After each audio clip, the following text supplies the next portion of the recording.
Only a small number of Americans know why these 5 U.S. dimes are quietly becoming some of the most hunted coins in 2026. Most people have spent them, ignored them. Some are still sitting in pocket change right now.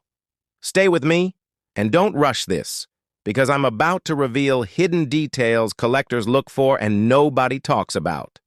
One of these dimes has already been life-changing for people who caught it in time, and by the end of this video, you'll never look at a dime the same way again. Most people see this coin and immediately think they already know the story. The 1963 Roosevelt dime looks old, silver, and familiar. Many Americans have seen one, held one, or even spent one years ago. Because of that, it's often dismissed as nothing more than a common silver dime. That confidence is where people go wrong. At first glance, a circulated 1963 dime usually shows obvious wear. Roosevelt's portrait looks soft. The hair detail is flat. The fields are dull, with small scratches from decades of circulation. On the reverse, the torch often blends into the background, and the fine details are weak or gone. To most people, it looks like a coin that lived a long, unremarkable life. But 1963 was anything but ordinary. This dime was struck during one of the most important periods in modern U.S. coin history. It came just 2 years before silver was removed from circulating dimes, and only months before the nation would be shaken by President Kennedy's assassination. Tensions were high, demand for coinage was massive, and the mint was operating under pressure. Speed mattered. Quantity mattered. Precision sometimes didn't. The 1963 dime was struck in 90% silver, making it part of the final generation of true silver dimes Americans used every day. Millions were made, but most were heavily circulated, hoarded, melted, or worn down over time. Survival in exceptional condition became far rarer than people realize, and that's where this coin starts to separate itself. Collectors closely examine 1963 dimes for several reasons. One of the biggest is strike quality. Many dimes from this year were weakly struck, especially on the reverse. The torch bands often lack full separation, and finding a strong, crisp strike is far more difficult than most people expect. This leads to one of the most important value drivers for Roosevelt dimes: full torch designation. A full torch dime has fully separated horizontal bands on the torch, sharp detail, and strong overall strike. Only a small fraction of 1963 dimes qualify. Most never will, no matter how clean they look. When one does qualify, everything changes. A normal circulated 1963 dime is usually worth only its silver value. Even average uncirculated examples bring modest premiums. But certified full torch examples in high grades have sold for $3,000 to $7,000, and top population coins have pushed even higher at auction. That shocks many people, because this coin doesn't look rare, it doesn't look special, and it doesn't look expensive. But rarity isn't always about mintage numbers. Sometimes it's about how few coins survived with the right combination of strike, preservation, and detail. There's another layer most people overlook: errors. The 1963 dime is known for doubled die varieties, die cracks, die breaks, and off-center strikes. Some of these errors circulated unnoticed for decades. When clearly visible examples are authenticated today, values can reach hundreds or even thousands of dollars, depending on the severity and eye appeal. And, once again, condition can be misleading. Light circulation wear can actually help expose doubling in the lettering or date by flattening the highest points. Shiny coins sometimes hide these details, while worn coins reveal them. The 1963 dime proves an important lesson. Not all valuable coins scream for attention. Some whisper, some hide in plain sight, and some become valuable not because they were rare when made, but because so few survived the right way. So if you ever come across a 1963 Roosevelt dime, don't dismiss it just because it looks like just another silver dime. Look closely at the date, study the lettering, examine the torch bands. Pay attention to strike strength and unusual details, because sometimes the most valuable coins are the ones people think they already understand. And the next coin we'll cover takes this idea even further. Most people wouldn't even bend down to pick this coin up. The 1985 P. Roosevelt dime looks modern, common, and completely forgettable. It's thin, lightweight, and easy to dismiss as nothing more than pocket change. Millions of Americans have spent these without ever giving them a second thought. That's exactly why this coin deserves attention. At first glance, a circulated 1985 P dime usually shows light wear. Roosevelt's face looks soft. The fields are dull, with small scratches from circulation. On the reverse, the torch often lacks sharp detail, and the bands appear weak or incomplete. To the average person, this looks like a dime that never mattered. But the mid-1980s were a strange time for U.S. coinage. By 1985, the mint was striking coins at very high speeds. Automation had increased, production quotas were high, and consistency wasn't always the priority people assume it was. Coins were being pushed out fast to meet demand, and that environment quietly allowed problems to slip through. Mistakes were made, and most went unnoticed. The 1985 P dime was struck in Philadelphia, meaning it carries no mint mark, which immediately makes it harder for casual collectors to identify and easier for unusual pieces to blend in. Philadelphia coins from this era are closely examined today because subtle errors often went undetected at the time. Here's where this coin becomes interesting. Collectors search 1985 P dimes for doubled dies, especially in the date, the word liberty, and the motto, "In God We Trust." On circulated coins, light wear can actually help expose doubling by flattening the highest points and revealing separation in the lettering. Strike quality is another key factor. Many 1985 P dimes were weakly struck, especially on the reverse. The torch bands often fail to show full separation.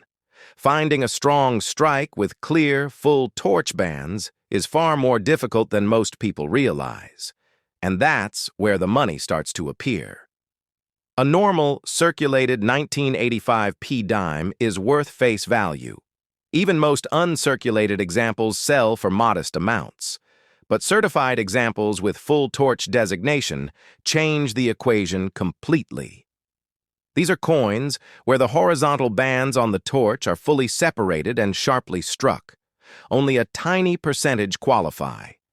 When one does, collectors compete aggressively. High-grade 1985 P dimes with full torch designation have sold for $2,000 to over $5,000, depending on condition and certification. In exceptional cases, top population examples have pushed even higher. That surprises a lot of people, because this coin doesn't look rare, it doesn't look special, and it doesn't look valuable. But rarity isn't always about age or silver. Sometimes it's about how few examples survived the minting process in truly exceptional condition. There's also the error category. Off-center strikes, broad strikes, and dramatic die breaks from this year have sold for hundreds to thousands of dollars, depending on severity and eye appeal. These errors often circulated unnoticed for years before being discovered. The 1985 P dime proves a powerful point about modern U.S. coins. Mass production doesn't guarantee perfection, and coins made in huge numbers can still become rare in specific forms. Most people spent these. Most were worn down. Very few survived as elite examples. So if you ever come across a 1985 P Roosevelt dime, don't ignore it. Check the date carefully. Look closely at the lettering. Flip it over and study the torch bands. Weak details are common. Strong ones are not. Because sometimes the most valuable modern coins are hiding in plain sight, disguised as everyday change. And the next coin we'll cover pushes this idea even further. Most people wouldn't even bother picking this coin up. The 1993 P. Roosevelt dime looks modern, common, and completely ordinary. It's thin, lightweight, and easy to dismiss. Many Americans have spent dozens of them without ever thinking twice. That's exactly why this coin deserves attention. At first glance, a circulated 1993 P dime doesn't impress anyone. Roosevelt's portrait is usually soft from use. The surface shows light scratches and dull gray toning. The torch on the reverse often looks flat, with worn bands and fading detail. To the average person, this looks like pocket change and nothing more. But this coin comes from a period most collectors underestimate. By the early 1990s, the U.S. Mint was producing coins at extremely high speeds. Demand was strong, automation was increasing, and quality control wasn't what most people assume it was. Coins were being struck fast, inspected quickly, and released in massive numbers. That environment creates two things collectors care deeply about: mistakes and survivors. The 1993 P dime was struck in Philadelphia with no mint mark, which already puts it in a category that requires closer inspection. During this era, Philadelphia coins are closely examined for subtle doubled dies, misaligned strikes, off-center errors, and unusual die deterioration that slipped through unnoticed. Here's where condition becomes misleading. Most people believe modern coins need to be perfect to be valuable. That's not always true. With coins like the 1993 P dime, circulation can actually expose things that are harder to see on shiny examples. Light wear reveals metal flow lines. Doubling in the date or lettering becomes clearer. Strike weakness in the torch bands stands out. Collectors pay close attention to those details. A normal, circulated 1993 P dime is worth face value.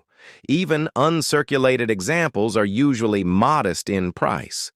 But that changes fast when something unusual appears.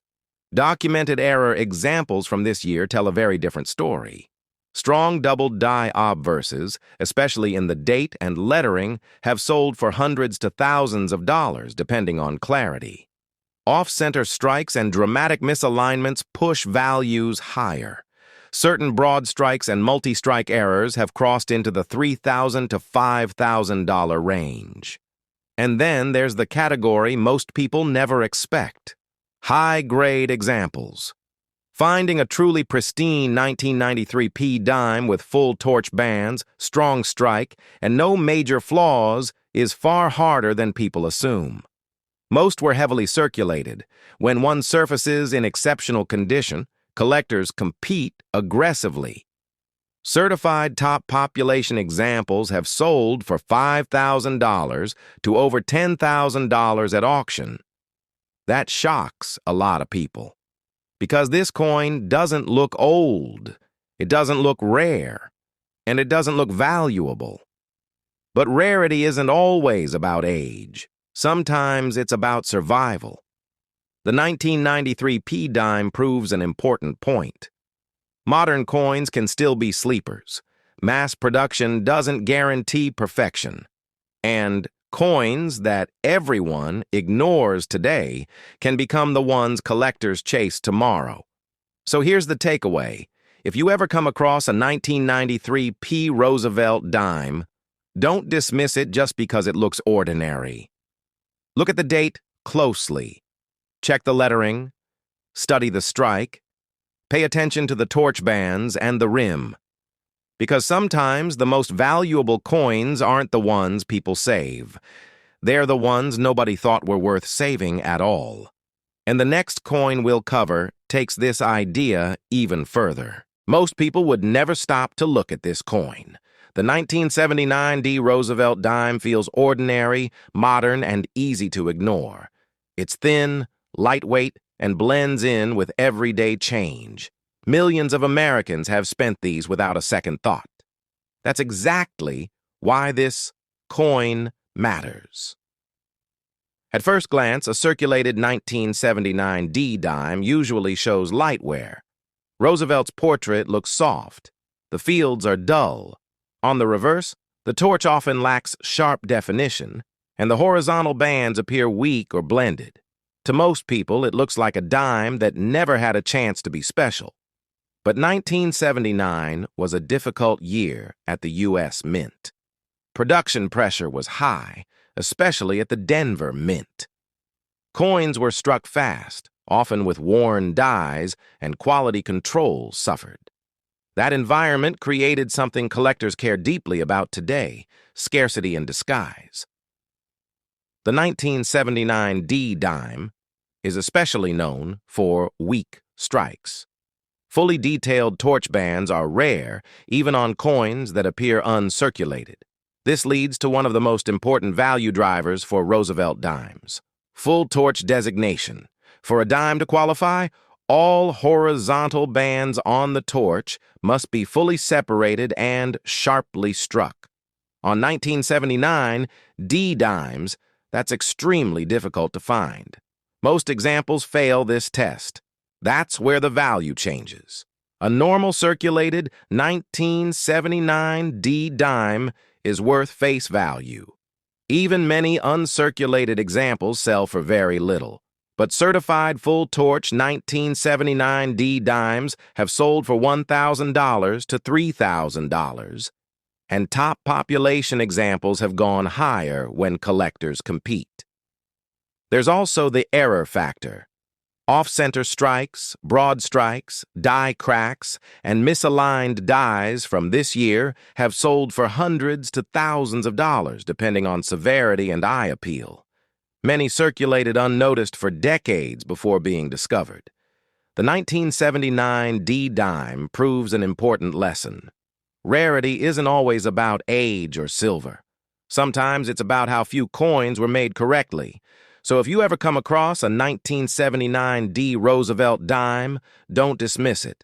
Flip it over. Study the torch. Strong bands are rare. Weak ones are common. Because sometimes the most valuable modern coins are hiding in plain sight, disguised as everyday change.